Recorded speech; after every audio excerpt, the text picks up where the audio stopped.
My childhood in Germany before Hitler was a perfectly normal, middle-class childhood. It changed quite a bit from the beginning.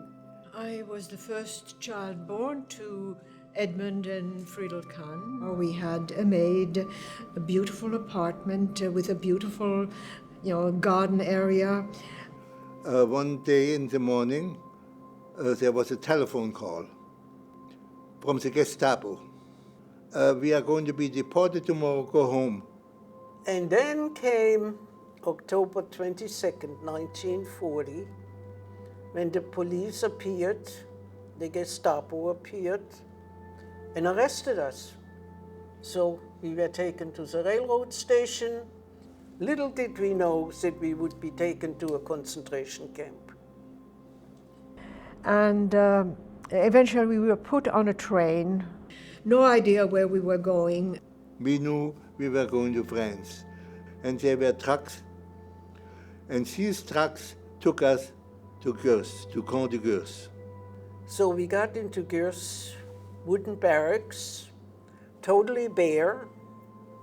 The barracks, by the way, had no windows. They had some flaps you could open if you had something to prop it open with. It was horrible. We lived in mud. Yeah, there was even one woman at the time when it was raining and she fell in the mud and died because she couldn't get up. And she pitched forward. She pitched forward on her face. And the soil in Gurs was clay, pure clay, and it rained a lot. We had lice and fleas and bed bugs and rats. And one day the Red Cross came to put these caps on us to get rid of the lice, and that was pretty awesome, pretty painful. The conditions were abominable. I like to say that Gurs was really the antechamber to hell. We had water only 3 times a day. I don't think you can describe the feeling and the atmosphere that gripped us. Lunchtime was a watery soup. It had some root vegetables, sometimes some chickpeas, occasionally a morsel of meat. That was it. Starvation food. And the same was actually in the evening, Yeah. and sometimes it was only tea.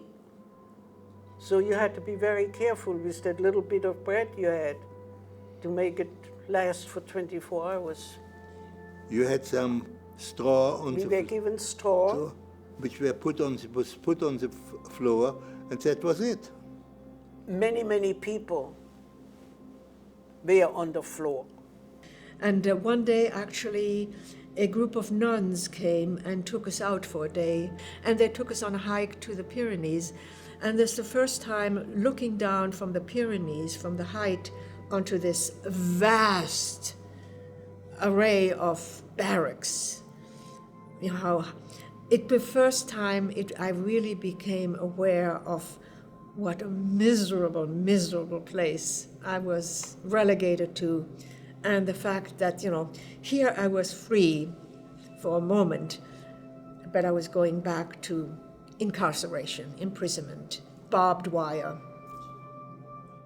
Well, I think the first time I met Max, in spite of the horrible conditions, there was a get-together for young people to make their life a little more interesting. And that's where I met him.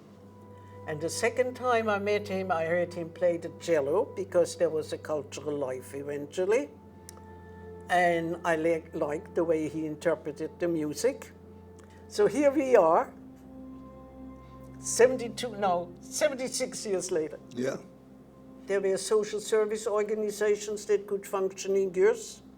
Their social workers were in camp. And my mother was approached whether she would let me leave the camp to go to Le Chambon. Who knew about Le Chambon? Nobody.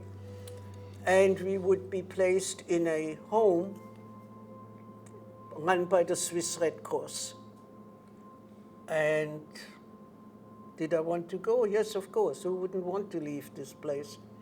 We were 7 young people who left together, and we came to Les Chambons. We came to that little house. I had a letter from a relative in Gurs to come and see my mother because she had been very ill. And so I went, and that was August the 6th, 1942. On my way, I had about an hour with my mother. It was how can you describe it, a terrible situation. It was the last time I saw or heard from my mother. On my way back, I went to see Max and told him, if you are not safe here, come where I am. Yeah. Instinctively, I knew that he would be, or we would be safe in Les Chambons. And so one night he came. Yeah, now where do I find her? So Gurs went on, as I described. Little by little, the camp was emptying out, but very often some of the people were coming back to the camp because France was in such chaos at this point that nobody knew where to go.